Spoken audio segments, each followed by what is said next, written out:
একটি জাতি ছিল যাদের বুক জুড়ে ছিল ক্ষতের দাগ। আমরা আল্লাহের অবাধ্যতা করেছি, তাই আজ আমরা নিজের ভূমিতেই দাসে পরিণত হয়েছি।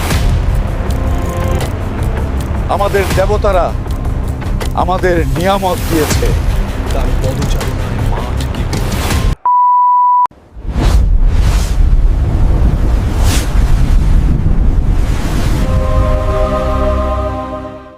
যাদের চোখ দেখেছিল শুধু অপমান আর লাঞ্ছনা, যাদের হাত দোয়ার জন্য উঠত কিন্তু তলোয়ার তুলতে কাঁপত।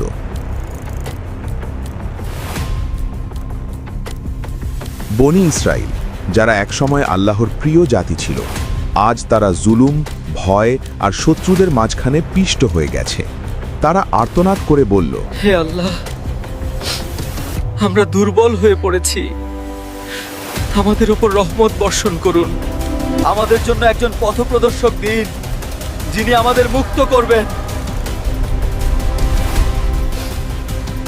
তখন আল্লাহ এমন একজনকে নির্বাচন করলেন যার হৃদয়ে ছিল শুধু আল্লাহর ভয়, যার সাহসের কথা মানুষের মুখে মুখে ছড়িয়ে পড়েছিল। না বর্ম, না তলোয়ার, শুধু ঈমান। সেই দিন ইতিহাস লেখা হলো, যেদিন ঈমান জয়ী হলো আর শক্তি পরাজিত হলো। এটা শুধু একটি যুদ্ধ নয়, এটা ছিল আল্লাহর ফয়সালার ঘটনা, যেখানে একটি ছোট ছেলে যুদ্ধের ভাগ্য বদলে দিয়েছিল।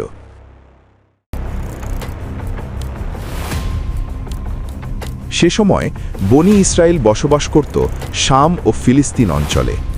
একসময় এই ভূমি নবীদের পদধূলিতে ধন্য ছিল, কিন্তু আজ এই ভূমিতেই ছিল জুলুমের শাসন। জালিমরা বলতো,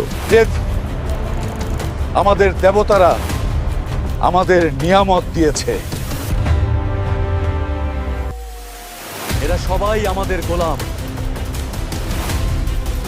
এরা সবাই আমাদের গোলাম।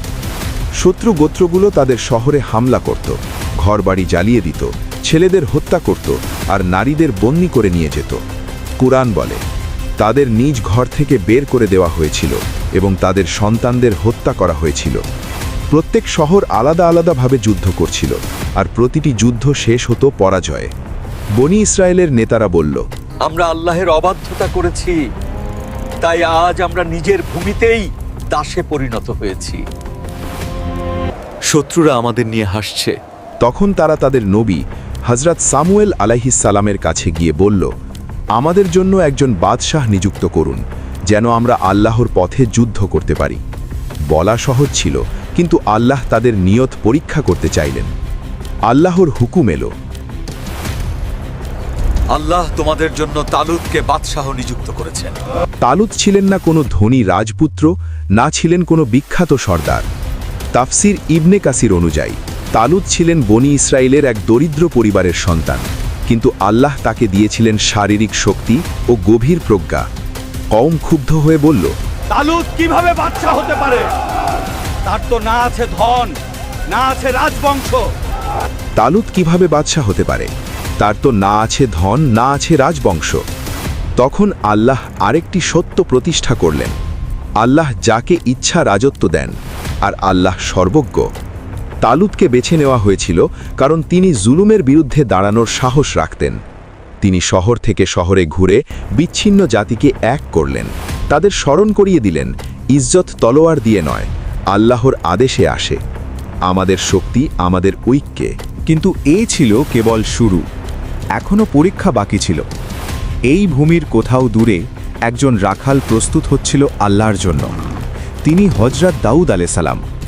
তফসিরে ইবনে কাসিরে বর্ণিত আছে, একদিন সূর্য অস্ত যাচ্ছিল, জঙ্গল নীরব হয়ে আসছিল। হঠাৎ ঘাসের মধ্যে নড়াচড়া, রক্তচক্ষু সিংহ ঝাঁপিয়ে পড়ল ভেড়ার পালের ওপর।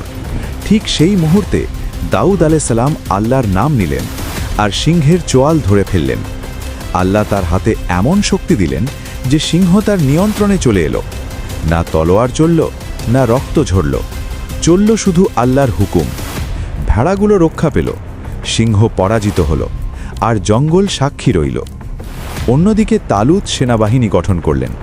এরা ছিল জুলমে ক্লান্ত মানুষ, যারা প্রতিশোধ চাইছিল। কিন্তু আল্লাহ যুদ্ধের আগে হৃদয় পরীক্ষা করেন। মরুভূমির মাঝে দূরে পানি ঝিলমিল করল। তৃষ্ণায় শুকিয়ে যাওয়া ঠোঁট জীবিত হয়ে উঠল। তালুত বললেন, আল্লাহ তোমাদের পরীক্ষা করবেন পানির মাধ্যমে। যে বেশি পান করবে সে আমার সাথী নয়, শুধু এক মুঠো পানির অনুমতি। আল্লাহ তোমাদের পরীক্ষা করবেন পানির মাধ্যমে। যে বেশি পান করবে সে আমার সাথী নয়, শুধু এক মুঠো পানির অনুমতি। কথা কঠিন ছিল, কিন্তু তৃষ্ণা ছিল আরও কঠিন। অনেকে থামল, অনেকে পিছিয়ে গেল, কিন্তু অধিকাংশ নদের দিকে ছুটে গেল। তারা বেশি পান করল, আর সেই পানির সাথেই তাদের ঈমান ভেসে গেল। হাজার হাজার সৈন্য ভেঙে পড়ল। একজন বলল, এখন আমরা কিভাবে জালুতের মোকাবেলা করব? এখন আমরা কিভাবে জালুতের মোকাবিলা করব? নদের অপর পারে দাঁড়িয়েছিল মাত্র ৩১৩ জন। অল্প শক্তি, অল্প অস্ত্র, কিন্তু চোখে ছিল ভিন্ন এক আলো। এবার আসল ভয় সামনে এলো। সে এগিয়ে আসছিল, জালুত। তার পদচারণায় মাঠ কেঁপে উঠছিল। এ যেন মানুষ নয়, লোহার পাহাড়। এই মুহূর্তে হয় ঈমান জিতবে, নয় ইতিহাস মুছে যাবে। সেই সেনাবাহিনীর পেছনে একটি নীরব মুখ, হযরত দাউদ আলাইহিস সালাম। জালুত চিৎকার করে বলল, তোমাদের মধ্যে কেউ আছে যে আমার মোকাবিলা করবে? তোমাদের মধ্যে কেউ আছে যে আমার মোকাবেলা করবে? সবার বুক কেঁপে উঠল। তখন দাউদ আলাইহিস সালাম আমি বললেন, লড়ব শুধু আল্লাহর জন্য। আমি লড়ব শুধু আল্লাহর জন্য। তালুত তার বর্ম পড়াতে চাইলেন। দাউদ আলাইহিস সালাম বললেন, আমার এর প্রয়োজন নেই, আমার আল্লাহ আমার সাথে আছেন। তিনি গুলতি হাতে নিয়ে এগিয়ে গেলেন। না তলোয়ার, না বর্ম, শুধু গুলতি আর পাথর। পাথর ছুটে গেল সোজা জালুতের কপালে। লোহার পাহাড় মাটিতে লুটিয়ে পড়ল। নীরবতা নেমে এলো। তারপর ঈমান জেগে উঠল। শত্রুবাহিনী পালিয়ে গেল। একজন রাখাল আজ আল্লাহর ইচ্ছায় বাদশা হয়ে গেল। আল্লাহ প্রমাণ করলেন, ইজ্জাত সংখ্যা দিয়ে নয়, আল্লাহর সাহায্য দিয়ে আসে। এই ঘটনা শুধু সেই সময়ের নয়, এটা আজকের জন্যেও। যখন হক একা জানায় আর বাতিল পাহাড় হয়ে সামনে আসে, মনে রেখো, আল্লাহ আজও ঈমানদারদের সাহায্য করেন। আপনিও যদি হকের ওপর ঈমান রাখেন, কমেন্টে আলহামদুলিল্লাহ লিখুন। ভিডিওটি লাইক করুন এবং চ্যানেলটি সাবস্ক্রাইব করতে ভুলবেন না।